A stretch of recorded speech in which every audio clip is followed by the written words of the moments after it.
الصدارة والولاية والحكاية والهداية والأمانة والإمامة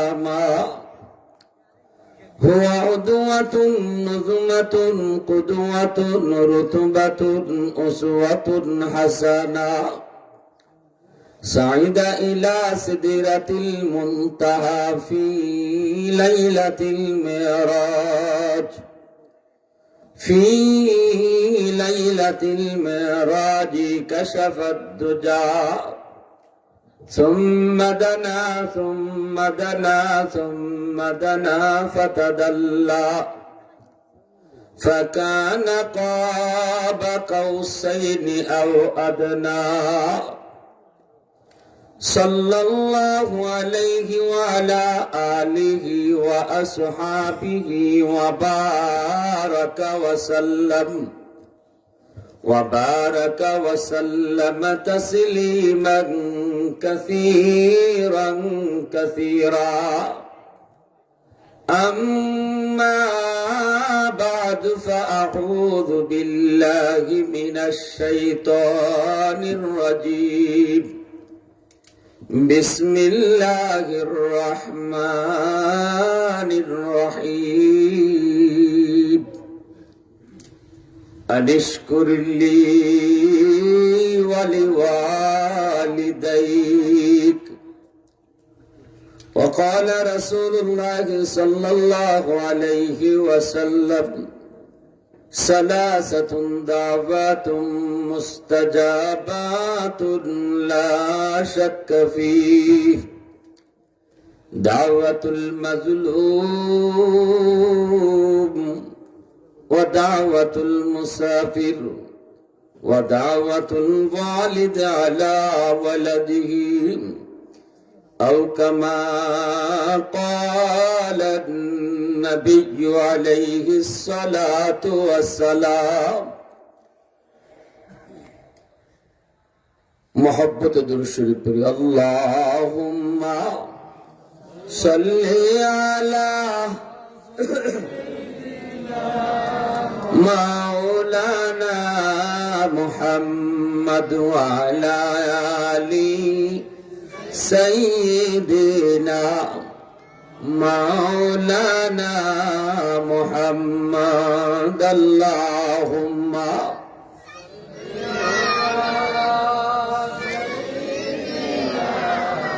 مولانا محمد وعلى آل سيدنا مولانا محمد اے حبیب کبریا تم پر سلام اے ہمارے دل ربا تم پر سلام دل صدا کہتا رہا تم پر سلام اے امام الانبیاء تم پر سلام مسجد اقصی میں جملہ انبیاء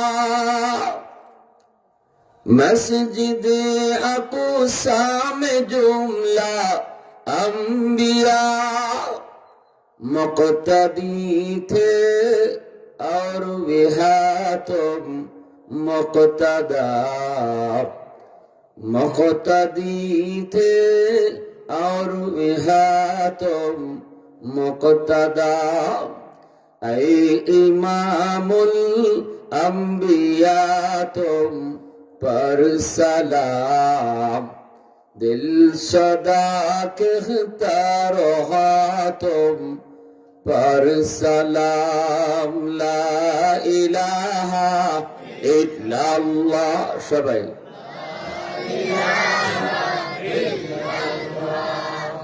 لا الہ الا اللہ لا الہ الا اللہ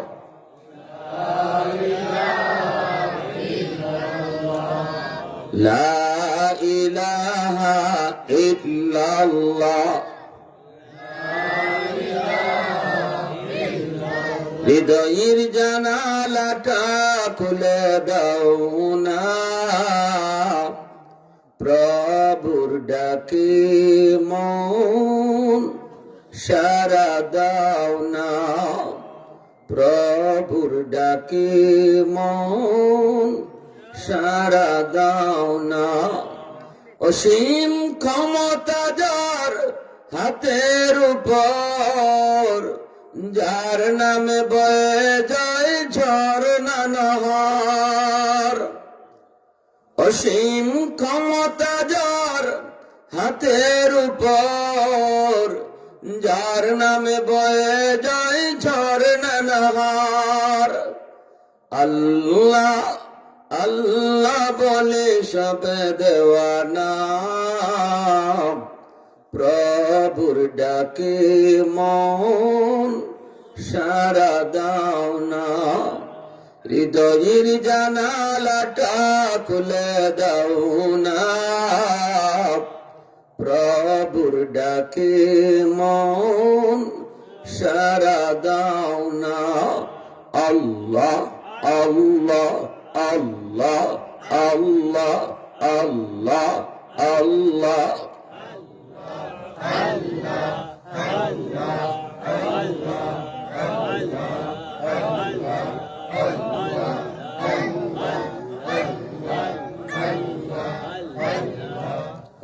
मोहब्बत आवाज दिया अल्लाह अल्लाह अल्लाह अल्लाह अल्लाह अल्लाह अल्लाह अल्लाह अल्लाह अल्लाह अल्लाह अल्लाह अल्लाह अल्लाह अल्लाह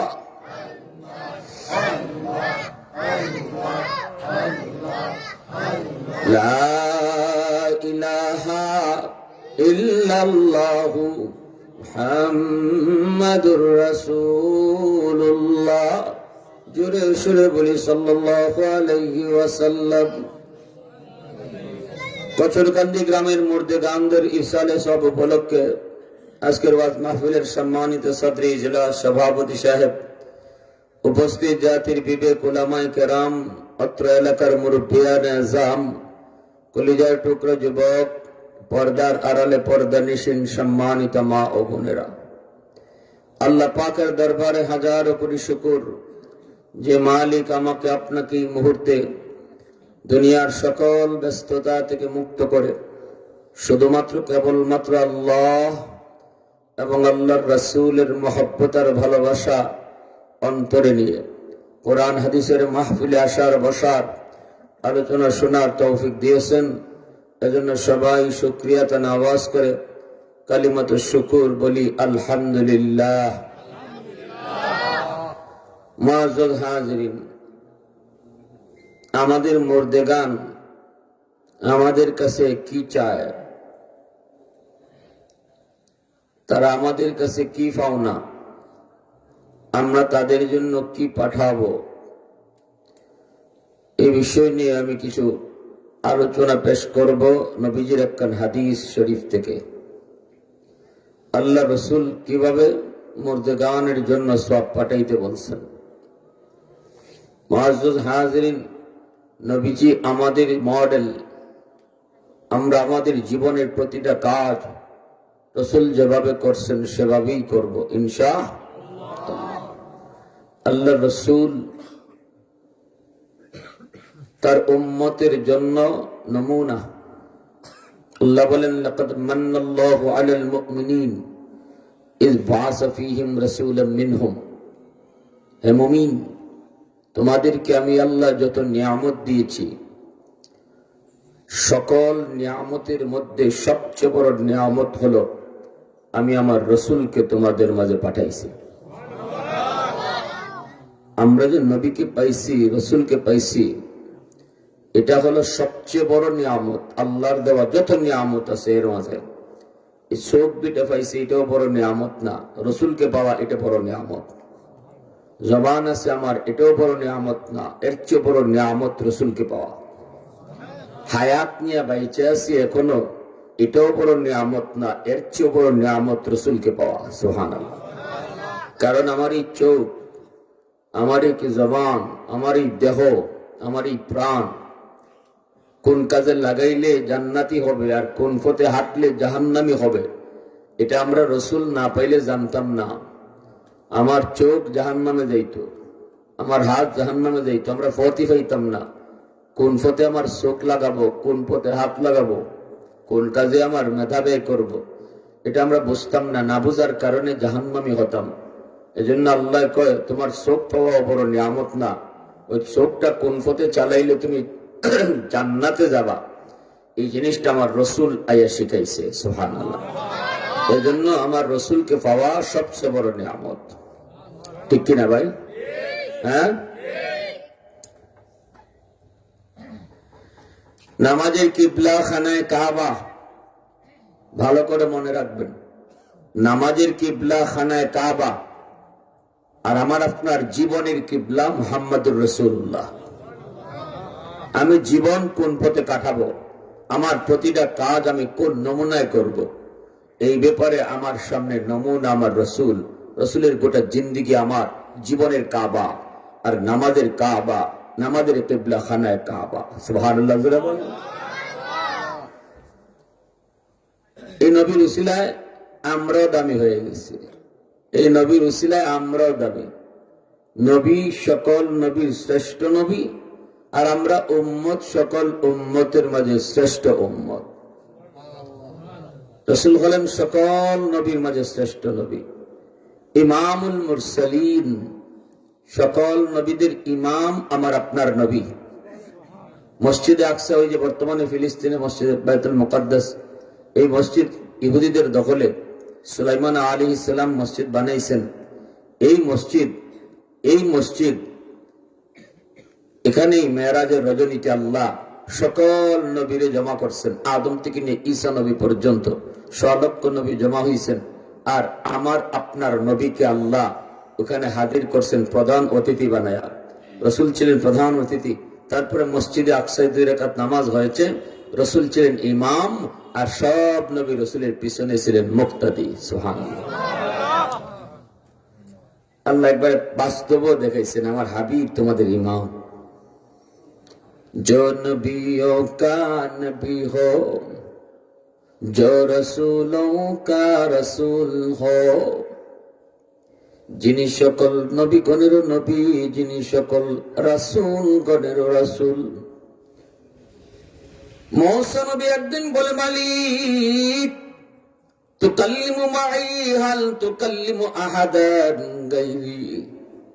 আল্লাহ, আমি তোমার সাথে যেভাবে কথা বলি, এভাবে আর কারো লগে তুমি কথা বলবানি।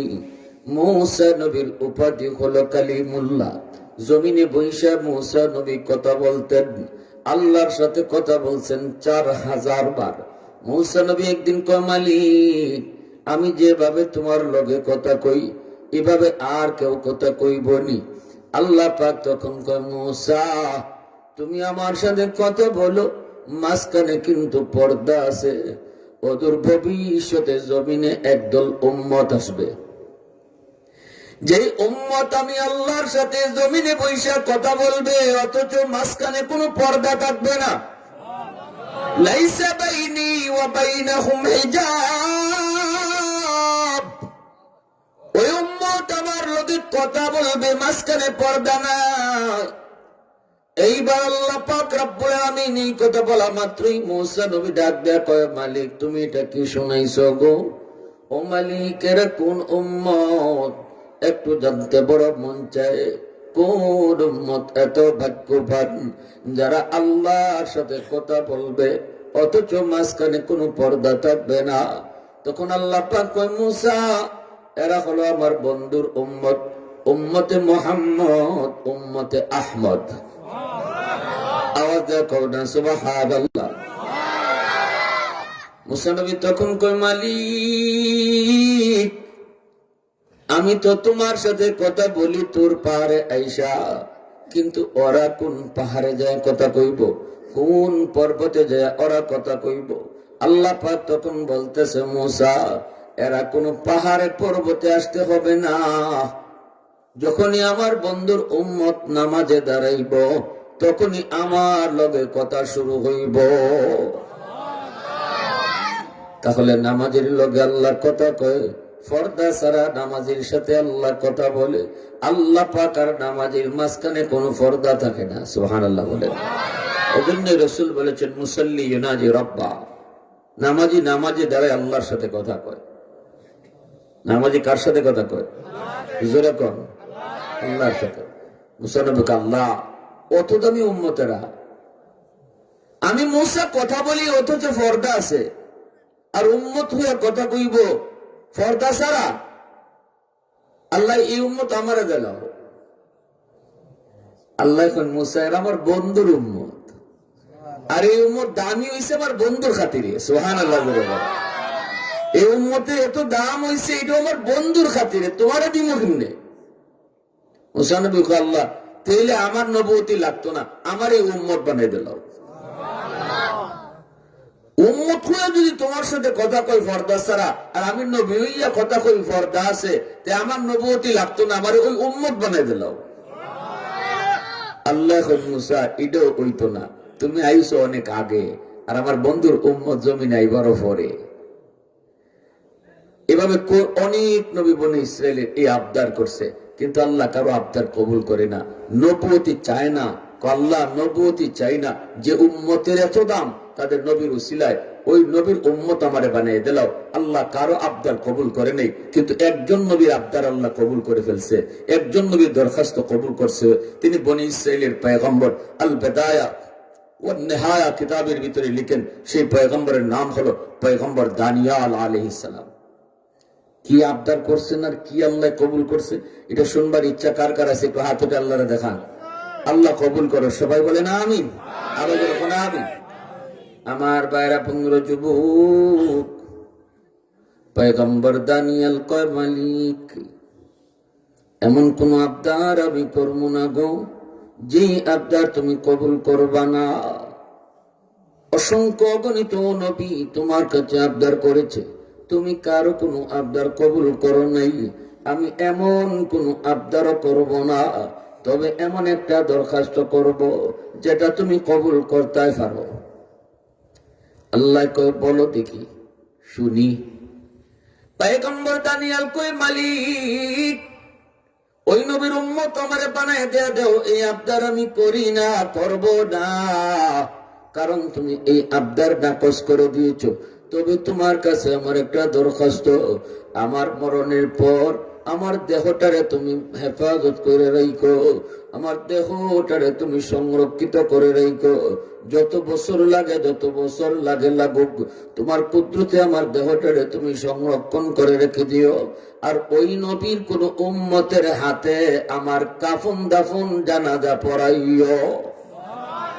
আবার দেখো সুবহানাল্লাহ, আরো জোরে কও না সুবহানাল্লাহ। तकबीर में कलमा में नमाजों में अज़ा में, तकबीर में कलमा में नमाजों में अज़ा में, है नाम इलाही से मिला नाम मोहम्मद, है नाम इलाही से मिला नाम मोहम्मद। फरमाते हैं आदम को मुझे खुल्द तुरी में, लिखा हुआ तू बाब मिला नाम मोहम्मद, लिखा हुआ तू बाब मिला नाम मोहम्मद।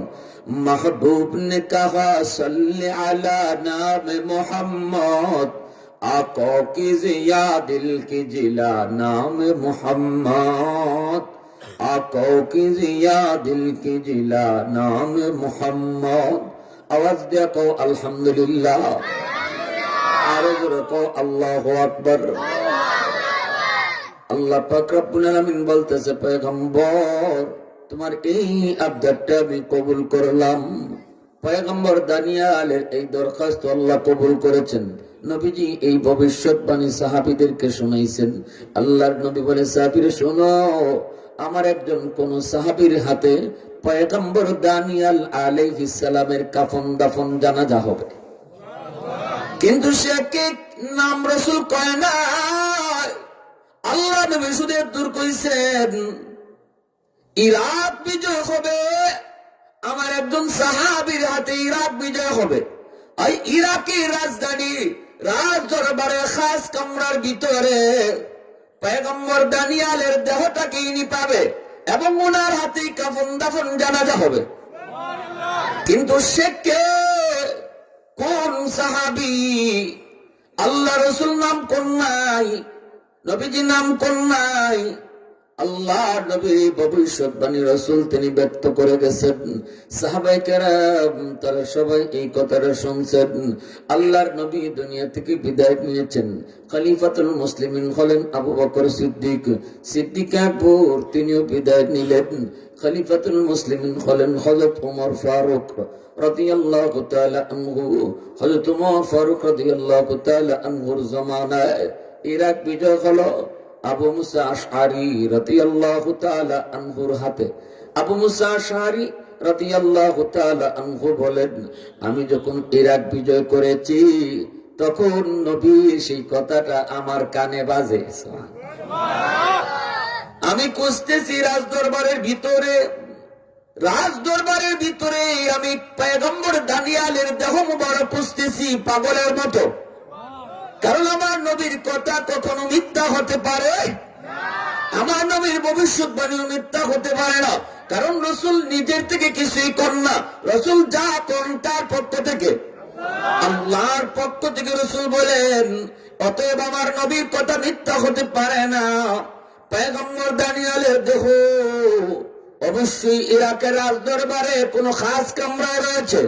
আবু মুসা আশআরী রাদিয়াল্লাহু তাআলা আনহু বলেন, আমি ওই খাস কামরার ভিতরে যাই ঢুকলাম গো। প্রতিটা কামরা তন্ন তন্ন করে তালাশ করতেছি। খাস কামরা খুঁজতে খুঁজতে আমি একটা কামরা পেয়ে গেলাম। ওই কামরার ভিতরে যাই দেখি একটা কফিনের ভিতরে কোন একজনের লাশ। এর পাশেই দেখতেছি একজন বৃদ্ধ মানুষ, তিনি বসে আছে। এত বৃদ্ধ মানুষ আমি জীবনও কোনোদিন দেখি নেই। চুল দাড়ি সব তার সাদা সাদাই, চামড়াটা ঢিলা হয়ে একদম চোখ পর্যন্ত ঘুরে গেছে। আমি তারে সালামটা দিয়ে জিজ্ঞেস করি, মান হাদা? এই ওই কোনাটা মাই তিনটা পোলা কথা কয়, এরা তুলে দেবেন, এরা উঠাই দেবেন। এই সবাই তোমরা তিনজনে ফাঁক ফাঁক করে বসাই দেন। তুমি সামনে আসো, এর সামনে বসাই দাও। তিনজনে তিন একজনে হিমাতা, তার একজনে হিমাতা, তিনবার বসাই দাও।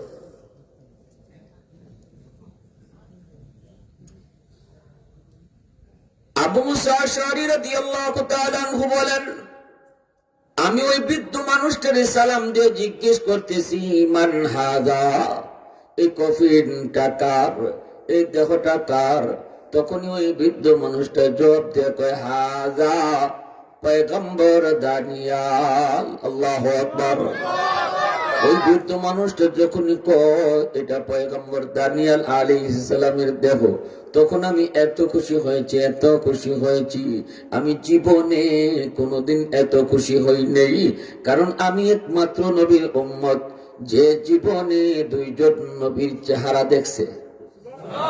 একজন হলো আমার নবী, মায়ার নবীকে আমি দেখেছি, আরেকজন হলো পয়গম্বর দানিয়াল, বনি ইসরাইলের নবী পয়গম্বর দানিয়াল। ওনার দেহটাও আমি দেখেছি, ওনার চেহারাটাও আমি দেখেছি।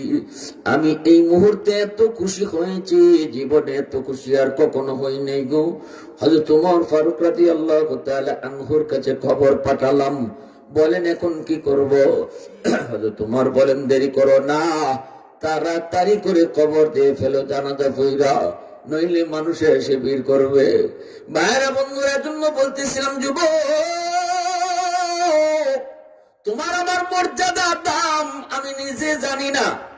আজকে আমরা আমাদের নিজের দাম নিজে জানি না, ঠিক কিনা জোরে খাও? আমার আর তোমার মতো একজন সাধারণ উম্মত হওয়ার জন্য বনি ইসরায়েলের এত বড় বড় নবীরা আবদার করেছে, আল্লাহ পাক কারো আবদার আল্লাহ কবুল করেন নাই। একমাত্র একজন পয়গম্বরের দরখাস্ত আল্লাহ কবুল করেছেন। তাও কেমন আনুকা আজগবি দরখাস্ত, আল্লাহ পাক কবুল করেছেন। তুমি আমি যদি এত দামি, কিন্তু নিজের দাম নিজে বুঝি না রে। কপাল পেয়েছি অনেক বড়, কিন্তু কপালে সব সইছে না, ঠিক না? আজকে আমার জীবনে নামাজ নাই, আজ আমার জীবনে পর্দা নাই, আজ আমার জীবনে নবীর আদর্শ নাই।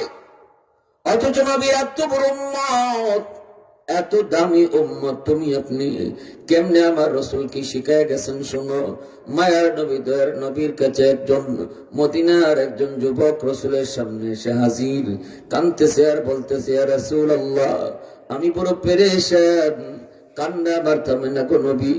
ঘুমাইতে গেলে চোখের পানিতে বালিশ ভিজে যায়।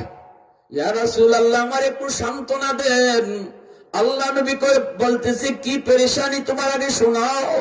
কোন নবী গো, আমার মা নাই, বাবা নাই, মা বাবা দুজন কবরে চলে গেছে, কিন্তু আমার মা আমার বাবা যতদিন দুনিয়াতে ছিলেন আমি দেখেছি গো নবী কত কষ্ট করে সংসার চলছে। আমার মা কত রাত না খায় ঘুমাইছেন, বাবা কষ্ট করে করে কল্প কিছু রুজি করেছেন। স্কুলের খরচ যোগাইতে মার কষ্ট হয়েছে, বাবার বড় কষ্ট হয়েছে। আমি রোজগার করা শুরু করে দিয়েছি, পড়ালেখা বন্ধ করে আমি রোজগারিতে লেগে গেলাম। কিন্তু বাপ মা যতদিন ছিলেন আমি টাকার সন্ধান পাই নেই, আমি কোনো অর্থের সন্ধান পাই নেই, ব্যবসা বাণিজ্যে উন্নতিও পাই নেই। আমার চোখের সামনে বাবা মারা গেলেন, আম্মা মারা গেলেন, আমি ভালো করে চিকিৎসা করাইতে পারি নেই। ঈদের দিনে বাবাকে দামি একটা লুঙ্গি কিনে দিতে পারি নাই, মারে একটা শাড়ি কিনে দিতে পারি না। আজ আল্লাহ আমার অনেক সম্পদের মালিক বানাইছি গো নবী, কিন্তু আমার মা নাই, বাবা নাই। আমি এই টাকা দিয়ে পয়সা দিয়ে কার খেদমত করব? যখন আমার মা ছিল, বাবা ছিল, তখন টাকার সন্ধান পাই নাই, টাকার দেখা মিলে নাই। তখন যদি আমি পয়সা পাইতাম, মাকে ভালো একটা চিকিৎসা করাইতে পারতাম, বাবারে ভালো একটা ডাক্তার দেখাইতে পারতাম, বাবার জন্য ঈদের দিনে দামি একটা লুঙ্গি কিনে দিতে পারতাম। কিন্তু আমি দেখেছি গো নবী, ঈদের দিনে বাবা সিরা লুঙ্গি পরছে আর আমারে নতুন কাপড় কিনে দিছে।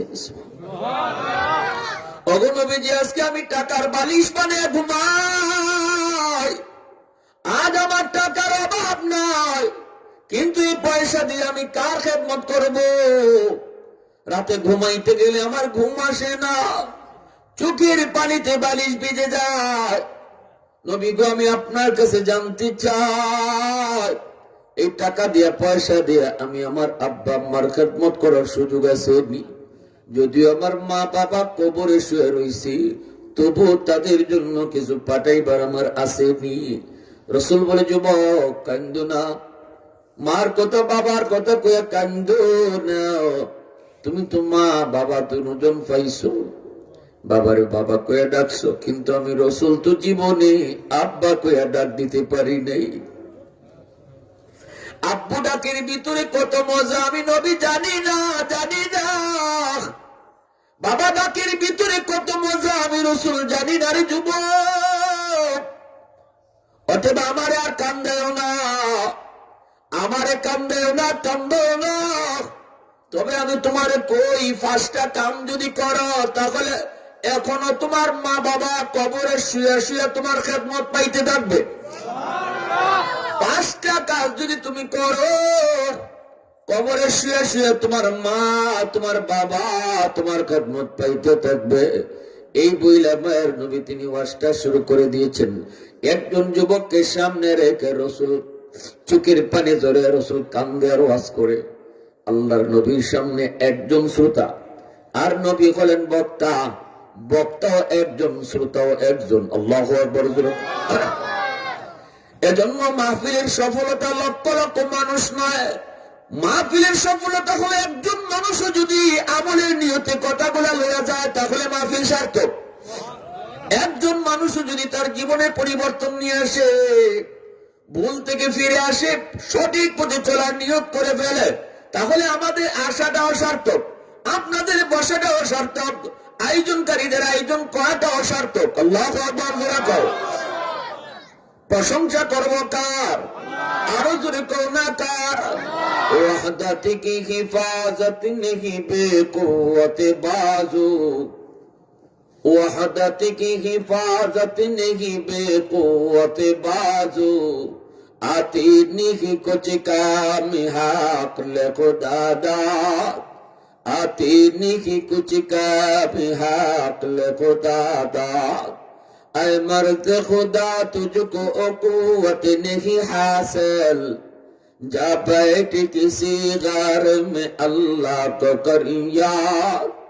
ये सच है कि बातिल की तरफदार नहीं गम, गद्दार न समझो गम गद्दार नहीं, हाँ गद्दार न समझो गम गद्दार नहीं, हाँ फूलों की तो रहनरम मिजाज अपना है नाज़ुर, हम तेरी नहीं नेज़ा व तलवार नहीं, हाँ हम तेरी नहीं नेज़ा व तलवार नहीं, हाँ।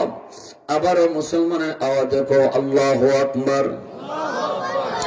এইবার আসুন, মায়ের নবী যে 5টা কাজের কথা বলেছেন, এই 5টা কাম আমরা মন দিয়ে শুনবো, এবং মাহফিলের শেষে আমি একজনকে জিজ্ঞেস করব, কোন তো এই 5টা কামের কথা রাসূল কি বলছেন, দেখবো আমি কে সবার আগে বলতে পারে। মনোযোগ কার ছিল একটু দেখবো, খাস করে অন্তর থেকে মুসাফির হয়ে তার জন্য দোয়া করব।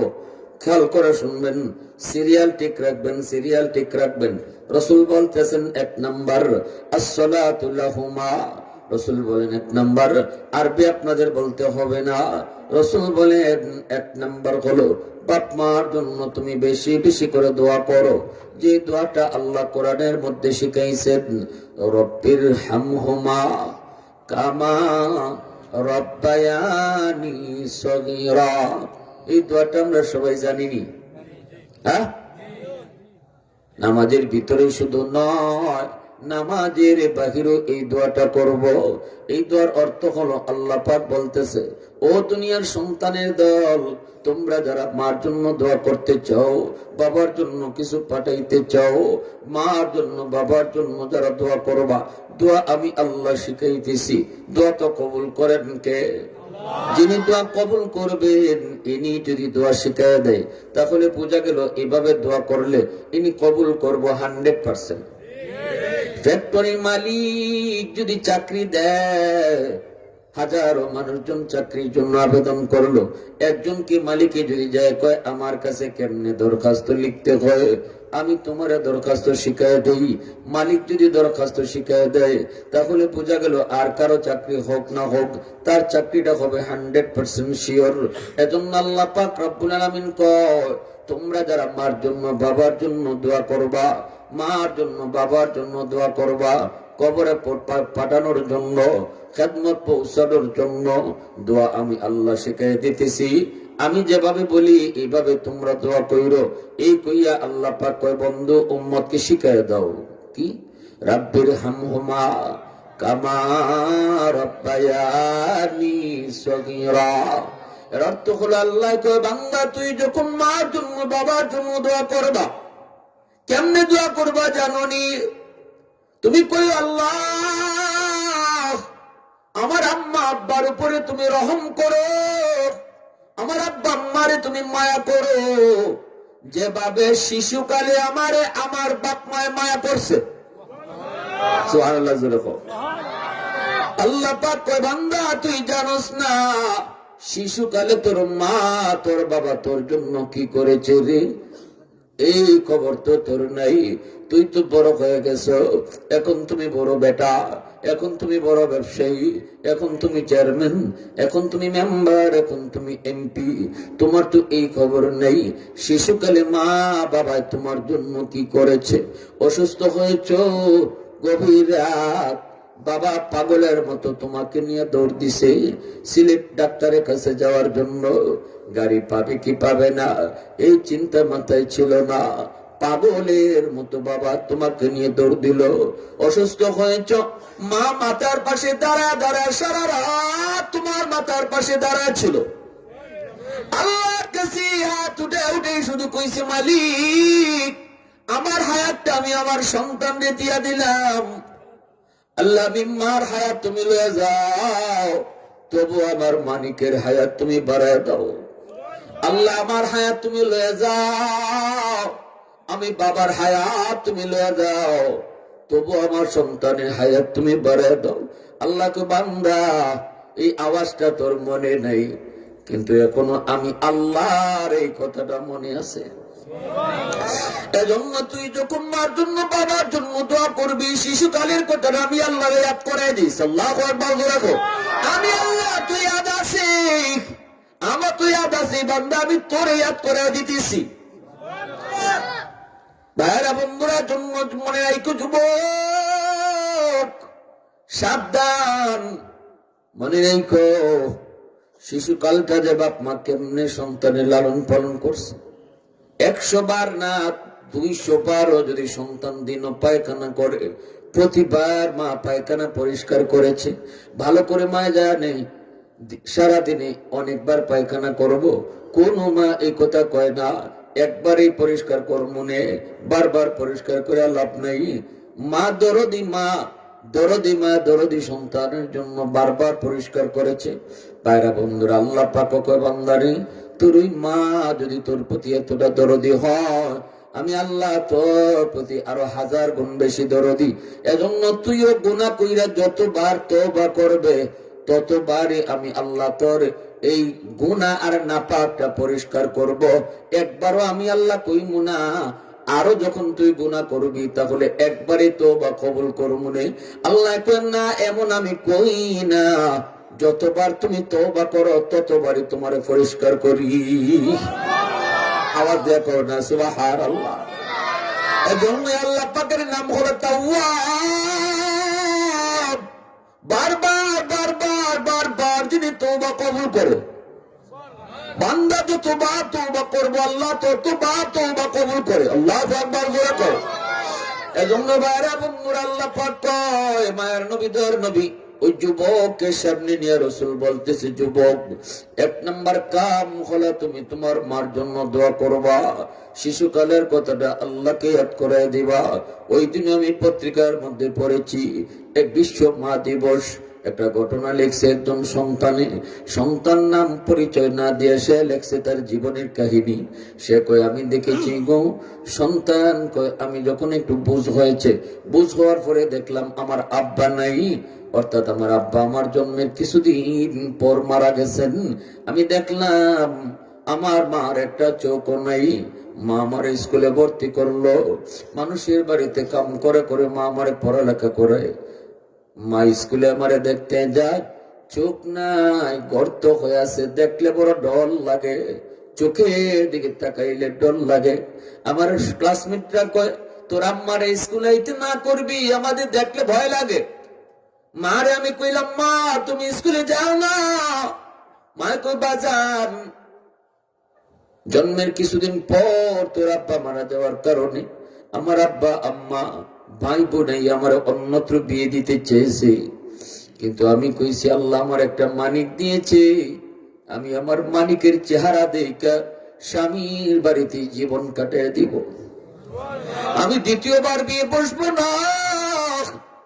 এবার জান তোরে নিয়ে আমার স্বপ্ন, সারাদিন না দেখলে আমি মা থাকতে পারি না। এজন্য দিনে একবার হলো স্কুলে যাইতে হয়। হাই স্কুলে মা আমার দেখতে আইতো, কলেজও মা আমার দিনে দেখতে আইতো। তারপরে আমি ঢাকা শহরে চলে গেলাম। সেখানে যাওয়ার পর আমি একটা কোম্পানিতে 12 চাকরি পাইলাম।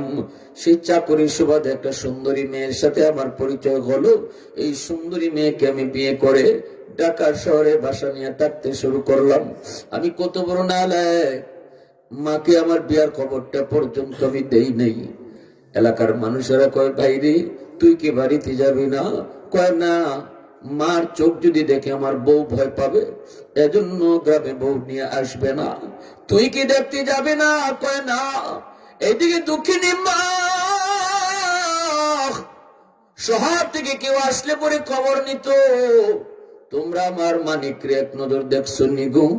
মানুষের কইটু তোমার ছেলে তো আজকে মস্ত বড় অফিসার, নিজের গাড়ি নিজের বাড়ি, সে তো অনেক বড় অফিসার।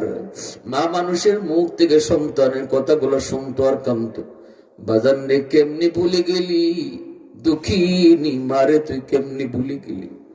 আমি না তোরে নিয়ে এই স্বপ্ন দেখেছি সারা জীবন, কেমনে মারে ভুলে গেলি? মানুষের মুখ থেকে মানুষের কাছ থেকে বাসার ঠিকানা লইয়া অসুস্থ হয়ে গেছে মা, এক নজর সন্তানকে দেখার জন্য ঠিকানা লইয়া বাসার সামনে হাজির। দরজায় নক করা মাত্রই ছেলে দরজা খুইলা দেখে মা। তখন ডাক দেখো মারি, ও মা তুমি কেন আইছো? তোমার চোখ দেখলে পরে আমিও ভয় পাই, আমার বউও ভয় পাবে, তুমি কেন আইছো গো মা? তখন আমি কইছি বাজান কোন দিন মইরা যাই ঠিক নাই, একটা নজর তোর চেহারাটা দেখে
মনেতে কষ্ট দিও না ভাইরা আমার।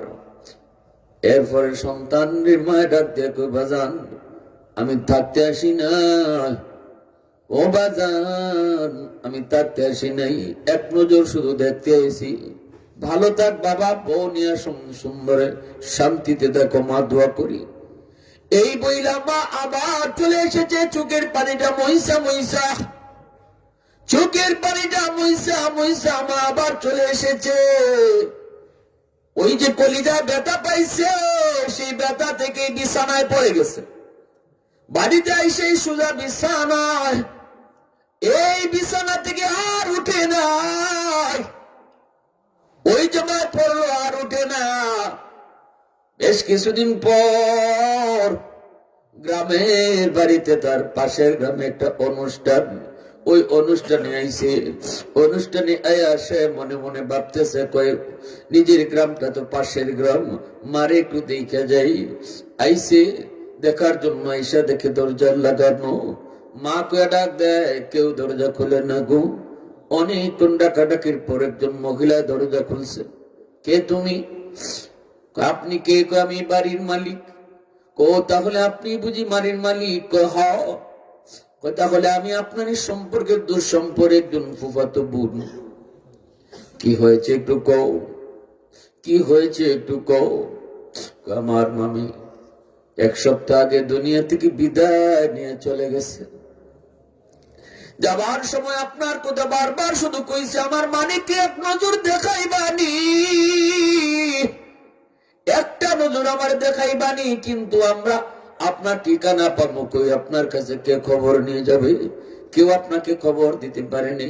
তবে যাবার সময় আমার কাছে একটা চিঠি দিয়ে গেছে, আর কইছে কোনদিন যদি আমার সন্তান আমার খবর নিতে আসে গো, তোমরা এই চিঠিটা তার হাতে দিও। এই যে নেন আপনার মার হাতের চিঠি। যুবক বলে আমি চিঠিটা কইলা দেখি, মায় লিখছে, বাজান কোন দিন মার খবর নিতে তুমি গ্রামে আইবা জানি না, তবে মরার আগে মা একটা কথা চিঠির মাধ্যমে লিখে যায়। মার একটা চোখ ছিল না বিদায় তুমি ঘৃণা করতা, বাসায় পর্যন্ত মারে ঢুকতে দেও নাই, কিন্তু একদিনও মারে তুমি জিগাও নাই চোখটা কেমনে কি হইছে, একদিনও মারে তুমি কও নাই। আমিও নিজের থেকে তোমারে বলি নাই, তবে মরার আগে মায় কয়ে যাই আমার এই চোখটাই তোমার চোখে লাগানো হয়েছে। তোমার যখন শিশুকাল টাইফয়েড জ্বরের কারণে তোমার একটা চোখ নষ্ট হয়ে গেছিল, আর ডাক্তার কইছিল এখানে আরেকটা চোখ যদি বসানো না হয় তোমার দুটা চোখ নষ্ট হয়ে যাবে। সেদিন আমি ডাক্তারকে বলেছিলাম, ডাক্তার আমি মার চোখটা উঠায় তুমি আমার সন্তানদের দিয়ে দাও। ওই তোমার চোখটাই হলো আমি মার চোখ, ওই মার চোখটা না থাকা তুমি মারে ঘৃণা করতাম। এই কথাটা শোনার পর যুবক মাটিতে গড়া গড়া কান্না শুরু করে দিয়েছে, গড়া গড়া মাটিতে কান্দে আর কয় মালিক তুমি আমার মাফ করবে। এত বড় ব্যথা আমি আমার মার কলিজায় দিয়েছি।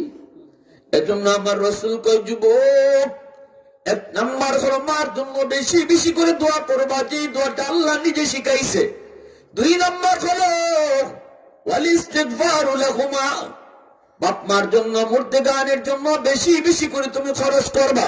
ওয়াজ মাহফিলে আয়োজন করার মাধ্যমে খরচ, মানুষকে খাওয়ানোর মাধ্যমে খরচ, মসজিদে দান করার মাধ্যমে খরচ, গরিব কোন মানুষকে দান করার মাধ্যমে খরচ। রাসূল কয় তুমি মা বাবার জন্য যখনই তুমি দান করবা, যখনই তুমি কাউকে সাহায্য করবা, যখনই তুমি আল্লাহর রাস্তায় তুমি দান করবা, সাথে সাথে তোমার খেদমত আল্লাহ বাপ মার কবরে আল্লাহ পৌঁছে দিবে।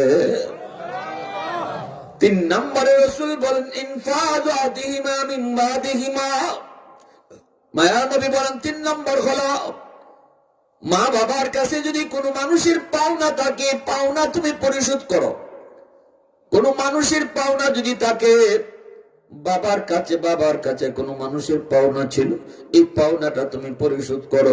যখনই বাবার পাওনা তুমি পরিশোধ করবা, সাথে সাথে আল্লাহ পাক বাবার কবরে তোমার খেদমত পাঠাইয়া দিবে। বাবা কারো হক নষ্ট করেছে, মনে করো তোমার ফুফুদের সম্পদ দেয় নেই, এই সম্পদটা তুমি তাড়াতাড়ি করে ফিরিয়ে দাও। বাবা তোমার চাচাদের সম্পদ দেয় নেই, তাড়াতাড়ি করে তুমি ফিরিয়ে দাও। প্রতিবেশীর কোন জমি তোমার বাবা দখল করে নিয়েছিল ক্ষমতার কারণে, এই জমিটা তুমি তাড়াতাড়ি করে ফিরিয়ে দাও। রাসূল বলেন যখনই তোমার বাবা কারো হক নষ্ট করেছিল সেই হকটা তুমি ফিরিয়ে দিবা, সাথে সাথে আল্লাহ পাক বাবার কবরে তোমার খেদমত পাঠায় দিবে। বাবা কারো হক নষ্ট করেছে, সেই হক না ফিরিয়ে দিলে কিয়ামত পর্যন্ত বাবার কবরে আগুন নিভবে না। মানুষের কোন হক যদি তোমার বাবা দ্বারা নষ্ট হয়ে থাকে আর সেই হক যদি তুমি তারটা ফিরে না দাও, তাহলে কোনদিন বাবার কবরে আগুন নিভবে না। এমনকি তুমি যদি 10টা গরু জবাই করে জিয়াফত খাওয়াও, তবুও বাবার কবরে আগুন নিভবে না।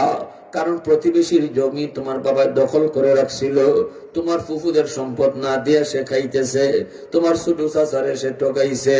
এমন কোন কাম যদি তুমি জানো তোমার বাবাই করছে, এই বাবা যা আরেকজনে যেটা আনছে এটা তাড়াতাড়ি না ফিরে দেওয়া পর্যন্ত বাবার নামে তুমি আত্মীয় জবাই কইরা মানুষ খাওয়াইলো আগুন নিভবে না। ঠিক কিনা জোরে বলেন? যেটা মানুষের হক এটা তুমি দ্রুত ফিরে দাও যদি বাবার কবরের আগুন নিভাইতে চাও। আজকে তো বাবা তোমার সম্পদ দিয়ে গেছে, সম্পদ নিয়ে তো বাপে কবরে গেছে না, এই সম্পদ তুমি সন্তান দিয়ে গেছে। তুমি যদি বাবার আদর্শ সন্তান হও আর দরদি সন্তান হও, চাও যে কবরের আগুন নিভত, বাবা এত কিছু দিয়া গেল আর আজকে বাবার কবরের আগুন তুমি নিভাইতে চাও, তাহলে তোমার জানা সত্ত্বে তুমি যদি জানো যে তোমার মায়ায় ফইরই বাবা এই কামটা করছিল, আরেকজনের সম্পদ দখলে আনছিল, বুদ্ধি করে হোক, চালাকি করে হোক, ক্ষমতা দেখাইয়া হোক, জোর দেখাইয়া হোক, তুমি দ্রুত এটা ফেরত দাও। সন্তান হইয়া তাড়াতাড়ি ফুফু তাড়াতাড়ি আসেন, ফুফু আপনার সম্পদ লইয়া যান। ফুফ না তাহলে ফুফা তো ভাই বোনে রাখো, একে বাইরে নেও। কারণ বাবা মারা গেলে পরে সম্পদের বন্টনটা কোনো চেয়ারম্যানে করে না, বাপের সম্পদের বন্টনটা কোন এমপিও করে না, বাপের সম্পদের বন্টনটা সোজা করছেন কে? মাথে না ভাইরা? সম্পদ বন্টন করছেন কে? আল্লাহ। অতএব ভাই কদ্দুর পাবে, বইনে কদ্দুর পাবে, এটা নির্ধারণ করে দিয়েছেন কে? আল্লাহ। অতএব বইনের সম্পদ আপনি দখলে নিয়েন না। বইনে এই কথা কইয়া যে বেড়াইতে আইবি না, সম্পদ নিলে বেড়াইবি কেমনি? তাহলে বোঝা গেল কোথাও বেড়াইতে গেলে আগে জমি রাখতে হয়। আপনি যে বইনের বাড়িতে বছরে একবার দুইবার যান, বইনের বাড়িতে বইনে দেখার লাগে এক পুটলা মিষ্টি লইয়া যান গা, জমি রাখছেন কয়কে? জমি রাখছেন নি?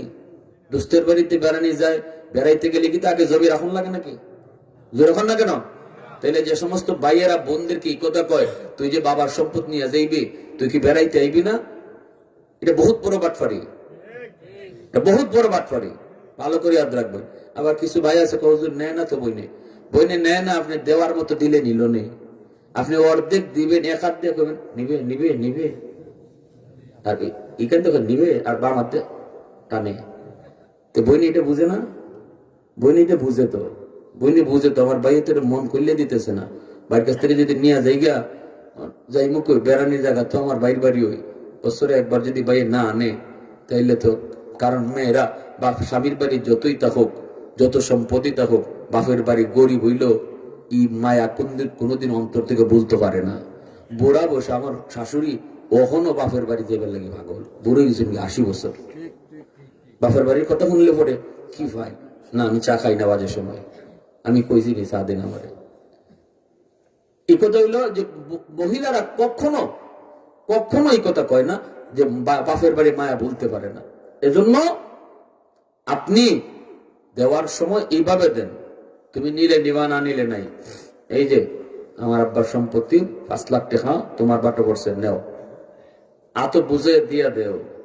এর পরেও যদি বই না হয় ভাই পাইছি, আমি বুঝতে পাইছি ভাই তোমারে দিলাম, ভাইয়া এই কাম লাগাইলিও আমার লাগে না, এরম যদি হয় তাই লেগে তুমি খুশি মনে নিলাই, আর দিবার সময় নিবে নিবে তা করলে কোনোদিন নিত না। আর বই এটা হাসরের মাঠে গিয়ে খুব আল্লাহ আমার কি জাত দেওয়াটা দিছে আমার বাইরে জিগান্ত, এক হাত দিয়ে দেয় আর এক হাত দিয়ে টানে।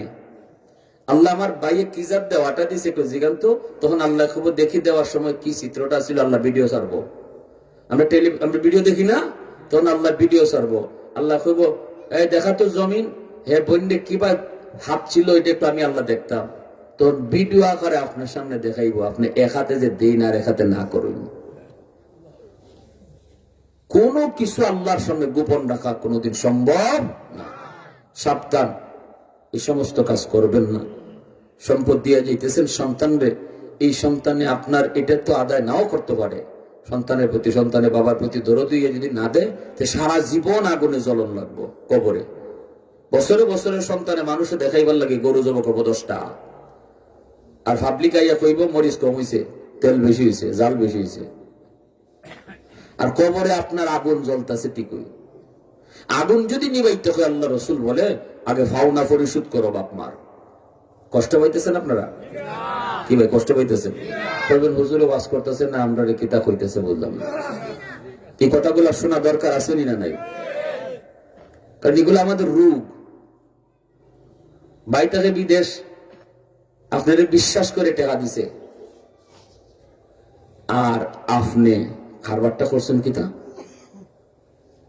বিদেশি বাইর টাকা দিয়ে সম্পদ রাখছেন ঠিক, তলে তলে সব আপনার নামে। এরকম রেকর্ড আছে না নাই? যেরকম ফিটো তেল দিয়ে যাই কবর, বালা করে তেল লাগাই কবরে যাই, কাফনও জড়াইবার আগে ফুয়া ফন্ডে কইও বাজান কাফনও ঢুকাইবার আগে আমার ফিটো তেল লাগাই দিস বালা করে। কারণ আল্লাহ নামাজ এখন তো মাফ কাজা করে লিছেন, আল্লাহ মাপ দিয়ে দিব। আল্লাহ রহমান আল্লাহ রহিম, এ হোক তো নামাজ কাজা হয়েছে, আপনার 2 ওয়াক্ত কাজা হয়েছে, না হয় 1 মাসই কাজা হয়েছে সারা জীবনে, আল্লাহর কাছে যদি মাপ চাও আল্লাহ মাফ করে দিব। কিন্তু ওই বাইরে ঠকাইছো, বন্যে ঠকাইছো, আরেকজন প্রতিবেশীরে ঠকাইছো, অমুকজনরে ঠকাইছো, আল্লাহ পাক কখনো এটা মাপ দিবে না, কারণ এটা আল্লাহর হক না, এটা বান্দার হক। আর বান্দার হক আল্লাহ কখনো মাপ দেয় না। আল্লাহ সুজা সাপটা করবো, এটা আমার বিষয় না, এটা আমার বিষয় না। যার সাথে তুই ঘটাইছ তার কাছ থেকে মাপলো। হাসরের মাঠে আপনার বোনে আপনারা মাপ দিবে না, হাসরের মাঠে ভাই ভাইয়ের মাপ দিবে না, যাও সেইটা থাকবা বাইর, এরপরে লাত্তি মারবো। খবর চিনি না, বোর্ড কাবিন দিচ্ছেন না। আমাদের সমাজ এটা আরেকটা রূপ। বিয়ার সময় 10 লাখ টাকা কাবিন লেখা যেত আগে, এর দিবার ক্ষমতা নাই 50,000। কাবিন লেখা 10 লাখ, আর এই কাবিন লইয়েই কবরে যায়। হাসরের মাঠে মামলা রেডি বোর্ড তরফ থেকে। যে বোর্ডে বছরে বছরে কাপড় দিচ্ছেন, সোনা দিচ্ছেন, অলংকার দিচ্ছেন, এই বোর্ড মামলা হাসরের মাঠে গিয়ে দেখবা রেডি, কাবিনের টেকার মামলা। তখন কইবা বিবি গো সোনানো দিলাম, কইব বাবা সোনার হিসাব বাদ, আমার কাবিনের হিসাব দেও। 10 লাখ লেখাইছিল কেন? এজন্য যুবক সাবধান, যদ্দুর দিতে পারো অদ্দুর লেখাও। কিন্তু কিতা কইমা আপনাদের সিলেটি হলডে লন্ডনী কন্যা যদি হইতে তো 30 লাখ কাবিন দে করে আমরা এমন দেওয়া দেয়। আর কিতা এত টাকা কাবিন কেনে দিছ, ধূপ করে দেওয়ার লাগে না। এটা সমাজের মশলা, কি জাত মশলা লই আমরা আটি।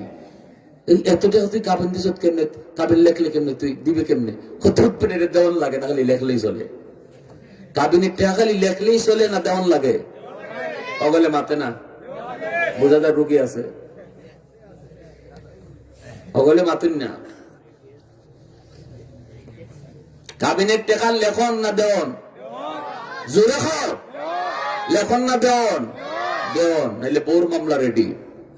বিন্দু পরিমাণ মায়া দেখাইতো না বউ, কইব আগে আমার কাবিনের টাকা দেও। কাবিনের টাকা হাসরের মাঠে পাই ভাই, তুমি টাকা তো চলেও না, হাসরের মাঠে চলে নাকি? এই জন্য তোমার হজের সব, উমরার সব, নমাজের সব, দান সৎকার সব, রোজার সব, সব এবার দিতে দিতে দিতে দিতে তুমি খালি আব্দুল্লাহ। তখন কইব আল্লাহ আমার দিন নাই কোনটা, তো আল্লাহ পাক কইব কোনটা না থাকলে ঠিকানা তো জাহান্নাম, জাহান্নামে যাও। জন্য আল্লাহ রসুল কয় তোমাদের মাঝে দুনিয়াতে যার টাকা বলছে নাই এ গরিব না, সবচেয়ে গরিব হলে এ নেকুলিয়া উঠছিল অনেক আল্লাহর দরবারে, কিন্তু মানুষের হক দিতে দিতে এ নিঃস্ব, কুস্তা নাই, কোনটা নাই, এ হইল তোমাদের মাঝে সবচেয়ে বেশি গরিব আর অসহায়। ঠিক কিনা জোরে কর? এই জন্য আমার বন্ধুরা এবার একটু মনোযোগ, আরেকটু মনোযোগ দিয়ে শুনেন। তাহলে কয়টা মনের কথা কইছি? 3টা। 1 নম্বর হলো রসুল বলেন বাপ মার জন্য বেশি বেশি দোয়া। 2 নম্বর হলো বাপ মার জন্য দান সৎকা। 3 নম্বর রসুল বলেন বাপ মার কোন পাওনা থাকলে পাওনা পরিশোধ করা। এইবার শেষের 2টা শুনেন, অনেক গুরুত্বপূর্ণ, অনেক গুরুত্বপূর্ণ। সিলাতুর রাহমিল্লাতি লা তুসালু ইল্লা বিহিমা। আল্লাহ রসুল বলেন 4 নম্বর হলো মা বাবার কবরে যদি তুমি কিছু পাঠাইতে চাও রে যুবক, ও সন্তান, যদি তুমি তোমার মা বাবার কবরে খেদমত তুমি পাঠাইতে চাও, তাহলে 4 নম্বর হলো রসুল বলেন তোমার মার বন্ধু বান্ধব কারা আছে দেখো। মা, তোমার মার রক্তের মানুষ কারা কারা আছে দেখো, বন্ধু বান্ধব না, তোমার মা রক্তের মানুষ কারা কারা আছে দেখো। বাবা রক্তের মানুষ কারা কারা আছে দেখো। বাবার রক্তের মানুষ হলো দাদা, বাবার রক্তের মানুষ হলো দাদি, বাবার রক্তের মানুষ হলো চাচা, বাবার রক্তের মানুষ হলো চাচি, বাবার রক্তের মানুষ হলো ফুফা ফুফি, ফুফা তো ভাই বোন, চাচা তো ভাই বোন, এরা হলো তোমার বাবার রক্তের মানুষ। রসুল বলেন যদি বাবার কবরে তুমি কিছু পাঠাইতে চাও, তাহলে বাবার রক্তের মানুষের খোঁজ খবর নেও, চাচার খোঁজ খবর নেও, ফুফুর খোঁজ খবর নেও, চাচা তো ভাই বোনের খোঁজ খবর নেও। টেলিফোনের মাধ্যমে যদি চাচারে ফোনটা দেখো, চাচা কেমন আছেন, আল্লাহ রসুল কয় যেন কবরে বাবারে তুমি ফোন লাগাইছো। বাবার রক্তের মানুষ ফুফুরে তুমি 1000 টাকা দিছো, একটা শাড়ি দিছো, বাবা নাই কিন্তু বাবার রক্তের বোন রয়েছে। রসুল কয় যেন বাবার কবরে তুমি এই হাদিয়াটা পাঠায় দিছো। মা দুনিয়াতে নাই, কিন্তু মা রক্তের মানুষ কারা কারা আছে তুমি মাথা খালায় বাইর করো, খবর নাও, তালিকা তৈরি করে ডায়েরিতে নামগুলো উঠাও, ডান পাশে তুমি নাম্বারটা উঠায় রাখো। মাসে একবার হলো ওই নাম্বারে ফোন দিয়ে জিগাও, খালারে জিগাও, খালা তো ভাই বোনরে জিগাও কেমন আছো তোমরা, খালা গো তুমি কেমন আছো। আল্লাহ রসুল কয় তুমি মা রক্তের মানুষের যখন ফোন দিয়ে খবর নিয়েছো, সাথে সাথে এই খবরটা আল্লাহ মার কবরে পৌঁছায় দেয়। এজন্য ভাইরা বন্ধুরা মনে রাখবা, খালি মানুষে খাওয়ানি না, মানুষে তো খাওয়াইবা, গরু জব করবা, কিন্তু মা রক্তের মানুষ, বাবা রক্তের মানুষের খোঁজ খবর তুমি যত বেশি নিবা, তত বেশি কবরে বাপ মায় শান্তি পাইব, তত বেশি কবরে বাপ মায় শান্তি পাইব। এজন্য আমাদের সমাজে এমন কিছু মানুষ আছে, নিজে যদি কোটিপতি হয়ে যায়, নিজে যদি লন্ডনী হয়, নিজে যদি আমেরিকানি হয়, তাহলে চাচাতো ভাই যদি গরিব হয়, রিক্সা চালায়, তাহলে মানুষের সামনে তারে পরিচয় দিতে চায় না, পরিচয় দিতে চায় না, যদি গরিব কোন রক্তের মানুষ হয়। অথচ আল্লাহ রসুল কয় বাবার কবরে ফাটাইতাই, এটা আসলে আব্বারে ফাটাইতাম, আব্বার কবর আমি ফাটাইতাম। রসুল কয় তাহলে ওই স্বাস্থ্য ভাইটা যেটা রিক্সা চালায়, এটা 500টা টাকা দেও, এই টাকাটা স্বাস্থ্যর বাইরে দিছ না, যেটা তুমি বাবার কবরেই পাঠিয়ে দিছ। আল্লাহ রসুল বলেছেন। চিন্তা করছেন নবীজির ওয়াজটা কি? আল্লাহ রসুল এত দামি একটা ওয়াজ করতেছেন, রসুলের সামনে শ্রোতা কয়জন? জোরে জোরে জোরে। অথচ আজকে আমাদের রসুলের এই ওয়াজ আমরা সারা দুনিয়ার মানুষে শুনতেছি, ঠিক না? কোটি কোটি মানুষ শুনছে, শুনতেছে, শুনবে। অথচ রসুল যখন এই ওয়াজটা করেছেন, তখন রসুল একজন যুবকের সামনে রেখে এই ওয়াজটা করেছেন। রসুলের কথা কন নাই, চলো মসজিদে নববীতে যাই, এখানে আমার অনেক সাহাবী আছে, আরো সবাই আমি একটা ওয়াজ শোনাই। আল্লাহ রসুল এইভাবে কয়ে তারা মসজিদে আনেন নাই। রসুল চিন্তা করছেন সে কোন দিল নিয়ে আমার সামনে আসছে, কেমন চাহিদা লইয়ে আমার সামনে আসছে, কেমন তলব লইয়ে আসে আমার দরবারে আসছে। রসুল দেখতেছেন তার দিলটা ঠাঁটা করতেছে কিছু কথা শোনার জন্য। আল্লাহ রসুল তার দিলের হালতের দিকে বুঝা রসুল তারে একা লইয়ে ওয়াজ শুরু করে দিছে। সুবহানাল্লাহ জুড়ে বলেন। এজন্য ওয়াজের সার্থকতা হলো কে শ্রোতারা কেমন দিল নিয়ে বসছে, এটা হলো ওয়াজের সার্থকতা, এটা হলো ওয়াজ কোরআনের সার্থকতা। এখানে হলো সফলতা, কে কেমন দিল নিয়ে বসছে, কে কেমন আগ্রহ নিয়ে বসছে, এর উপরে মাহফিলের সার্থকতা। 5 নম্বর আমলটা শুনেন। রাসূল বলেন ইকরামু সাদিকিহিমা মিন বাদিহিমা। 5 নম্বর হলো তোমার বাবা, তোমার মার কারা বন্ধু বান্ধব, তাদের খোঁজ খবর তুমি নাও। বাবা দুনিয়াতে নাই, কিন্তু বাবার বন্ধু বান্ধব কারা আছে তাদের খবর তুমি নাও। বাবা দুনিয়াতে যাদের সাথে চলতো, তাদেরকে পাইলে পরে বাবার মতো তুমি শ্রদ্ধা করো। বাবা দুনিয়াতে যাদের সাথে বয়ে চলতো, মাঝে মাঝে চা খাইতো, তোমার বাবার সাথে তুমি তাদেরকে গল্প করতে দেখতা, তাদেরকে পাইলে পরে বাবার মতো তুমি শ্রদ্ধা করবার। কইবা চাচা একটা চা খায়া যান, চাচা একটা পান খায়া যান। চাচা আব্বা থাকতে কত আমাদের বাড়িতে আপনি আসছেন, এখন তো আসেন না। আব্বা থাকলে তো আসতেন, চাচা একটা পান খায়া যান কইয়া বাড়িতে নিয়ে গেলা। ঈদের দিনে তুমি বাবার বন্ধুর একটা লঙ্গি কিনে দিলা। রসুল কয় বাবা যাদের সাথে চলতো, তাদেরকে তুমি যা দিবা, এটা তুমি তার বন্ধুরে দিছ না, যেন তোমার বাবার কবরে তুমি পাঠায় দিছ। মা দুনিয়াতে নাই, কিন্তু মা যে মহিলাদের সাথে চলতো, ওই মার বয়সের মহিলা দেখলে পরে মার মতো শ্রদ্ধা কইরো।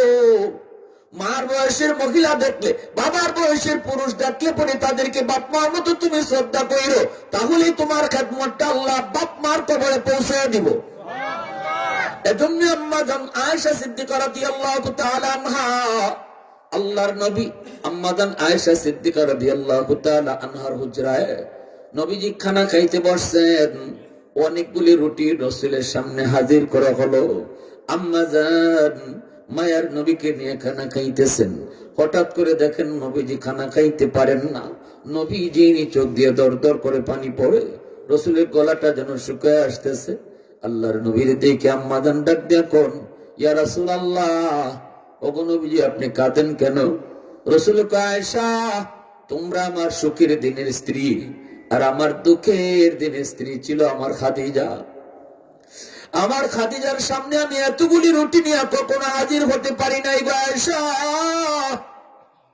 আজকে যতগুলি রুটি তুমি আমার সামনে হাজির করেছো, অথচ আমার খাদিজা ছিল আরবের সবচেয়ে ধনী নারী। আল্লাহু আকবার জোরে।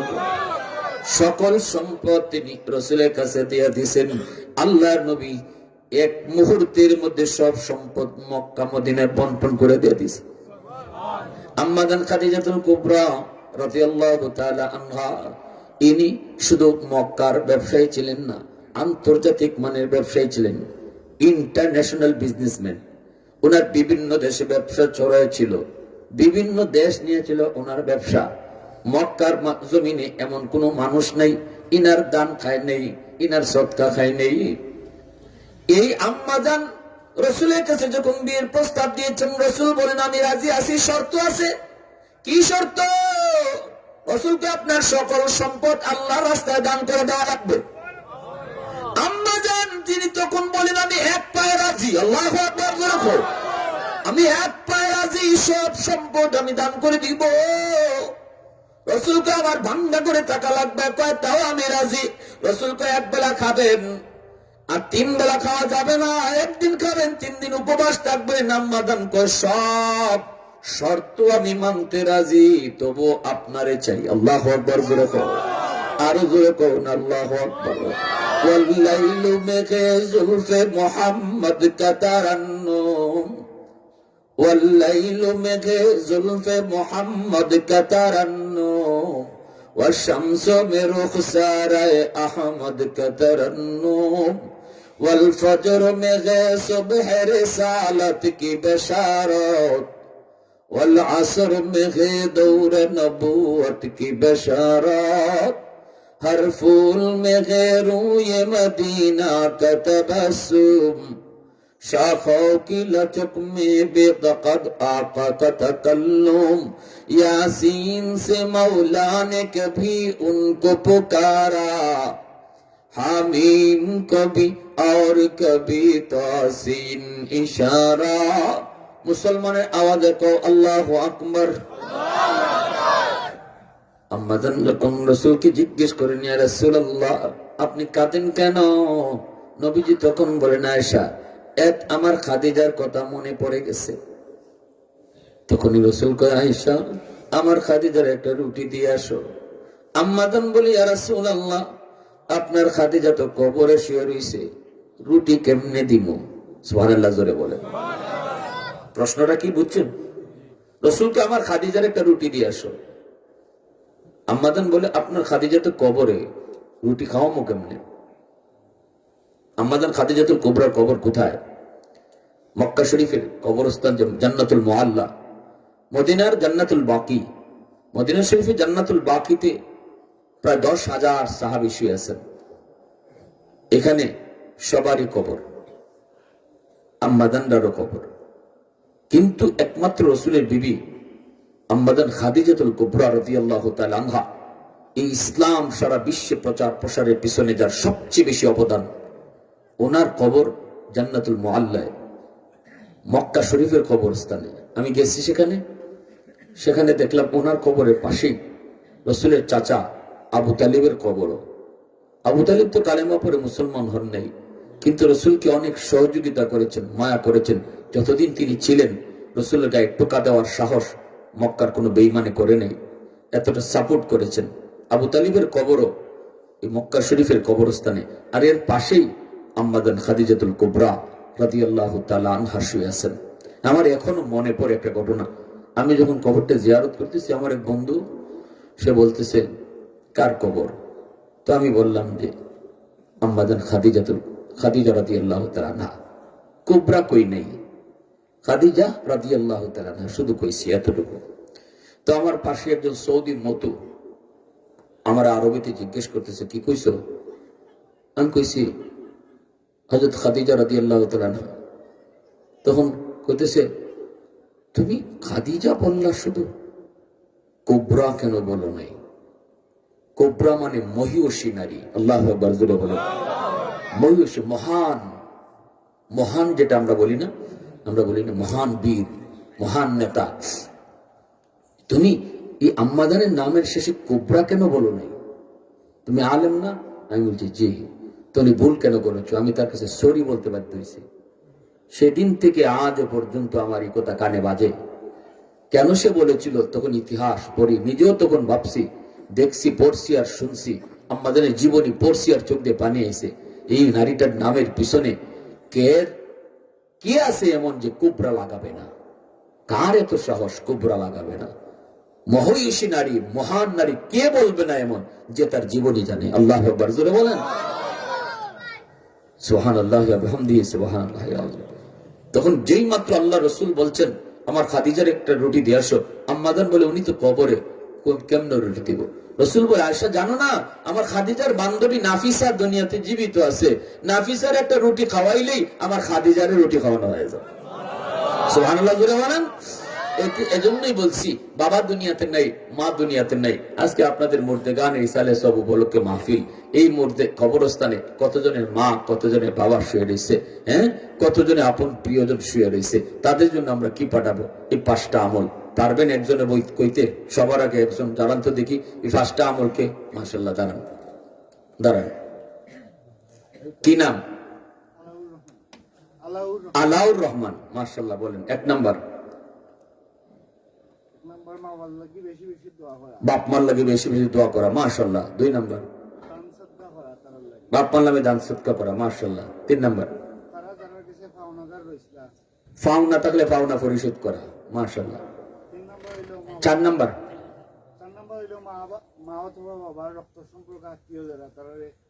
মাশাআল্লাহ, বাপ মার রক্তের সম্পর্কে আত্মীয় যারা তাদের খোঁজ খবর রাখা। 5 নাম্বার, বন্ধু বান্ধব যারা আছে তারা দুনিয়ার থেকে যারা লোকে চলতা তার খোঁজ খবর রাখা। মাশাআল্লাহ মাশাআল্লাহ, সবাই বলেন আলহামদুলিল্লাহ। আল্লাহ আমার ভাইটার হায়াতের মধ্যে বরকত দাও, ইলমে আমলে বরকত দাও। সবাই কোন আমিন, আরো জোরে বলেন আমিন। আমরা এই কথাগুলো মাইনা চলবো ইনশাআল্লাহ, আমল করার চেষ্টা করব। ওয়া আখির দাওয়ানা আনিল হামদুলিল্লাহি রাব্বিল আলামিন। আলহামদুলিল্লাহ। আল্লাহ তুমি রহমান, তুমি রহিম। আমাদের জিন্দেগির গুনাহ খাতা মাফ করো আল্লাহ, আমাদের আব্বা আম্মারে মাফ করো আল্লাহ, দয়া করে আমাদের আব্বা আম্মারে মাফ করো আল্লাহ। এই কবরস্থানে যত মুর্দেগান, এই এলাকার যত মুর্দেগান কবরে শহীদ, মাহফিলের উসিলায় প্রত্যেকের কবরকে জান্নাতের বাগিচা বানিয়ে দাও। প্রবাসে যারা আছে নিরাপদে রাখো, অসুস্থ যারা সুস্থ করো। আমরা যে যে সমস্যা লয়ে হাত বাড়াইছি আল্লাহ, সকল সমস্যার সমাধান করো আল্লাহ। এই মাহফিল খানাকে কিয়ামত পর্যন্ত তুমি জারি রাখো। প্রতিটা যুবককে মরণ পর্যন্ত কোরআনের সৈনিক বানিয়ে রাখো আল্লাহ। মাত্র তারা শুরু করছে, আল্লাহ তুমি কবুল করো মাওলা, আল্লাহ তুমি কবুল করো মাওলা। আমিন আমিন বিরহমাতিকা ইয়া আরহামার রাহিম।